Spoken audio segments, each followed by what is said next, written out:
I'm Dr. Shashikant, Senior Consultant, Cosmetic and Plastic Surgeon. So, ear lobule అనేది మనకి కింద భాగం వేలాడుతూ ఉంటుంది. అది చిన్నప్పుడు చాలాసార్లు మనకి ఆల్మోస్ట్ అందరికీ మనకు చెవులు కుట్టడం జరుగుతుంటుంది. సో అందులో మనం దిద్దులు పెడుతుంటారు ఆడవాళ్ళలో.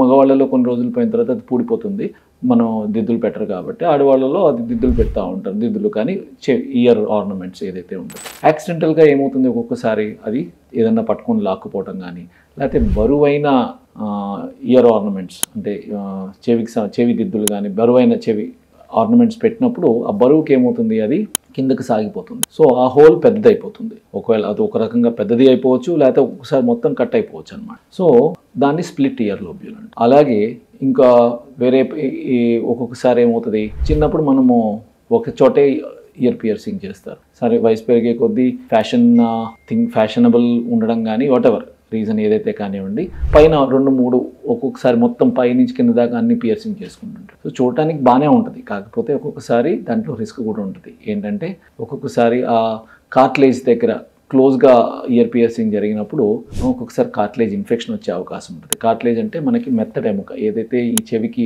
చర్మం ఉంటుందో చర్మం కింద మెత్తటి ఎముక ఉంటుంది, దాన్నే కార్టిలేజ్ అంటారు. అది ఇన్ఫెక్షన్ అయ్యే అవకాశం ఉంటుంది అనమాట. సో అలా ఇన్ఫెక్షన్ వచ్చినప్పుడు సివియర్ చాలా పెయిన్ ఉంటుంది. ప్లస్ ఇంకొక ప్రాబ్లం ఏంటంటే ఆ ఇన్ఫెక్షన్ కనుక కంట్రోల్ కాకపోతే అది ఆ కార్టిలేజ్ మొత్తాన్ని తినేస్తుంది అనమాట. ఆ కార్టిలేజ్ తినేసి ఇయర్ మొత్తము ముద్దగా అయిపోతుంది. సో ఇవన్నీ ప్రతి పేషెంట్కి అయ్యే అవకాశాలు కాదు, కానీ ఈ రిస్క్ అనేది ఉంటుంది అనమాట. సో అందువల్ల ఇట్లా పెరికాండ్రైటిస్ వచ్చే అవకాశాలు ఉంటాయి ఇయర్ పియర్సింగ్ మరి కార్టిలేజ్ దగ్గరగా ఇయర్ పియర్సింగ్ చేసినప్పుడు అనమాట, ఇన్ఫెక్షన్ అయితే. సో ఇంకొక ప్రాబ్లం ఏంటంటే కిలాయిడ్స్ వచ్చే అవకాశం ఉంటుంది. ఎస్పెషల్లీ ముఖ్యంగా ఎవరైతే కొంచెం ఆ స్కిన్ టెండెన్సీ ఏదైతే ఆ నైజం ఉంటుందో, వాళ్ళకి కిలాయిడ్స్ వచ్చే నైజం ఉంటుందో వాళ్ళలో ఇయర్ లాబ్యూల్ మోస్ట్ కామన్లీ లాబ్యూల్లో వచ్చే అవకాశం ఉంటుంది. ఆర్ ఇయర్ పియర్సింగ్ చేసిన వాళ్ళకి కిలాయిడ్స్ వచ్చే అవకాశం ఉంటుంది. సో కిలాయిడ్స్ అంటే అవి ఒక చిన్న స్వెల్లింగ్స్ లాగా గడ్డల్లాగా ఫామ్ అవుతూ స్లోగా పెరుగుతూ ఉంటాయి అన్నమాట. అది పెరిగే కొద్దీ ఏమవుతుంది, ఆ నార్మల్ చర్మాన్ని ఇన్వాల్వ్ చేసుకుంటూ నార్మల్ టిష్యూని ఇన్వాల్వ్ చేసుకుంటూ వెళ్తూ ఉంటుంది అనమాట. సో ఇలా కిలాయిడ్స్ ఫామ్ అయ్యే అవకాశం ఉంటుంది. సో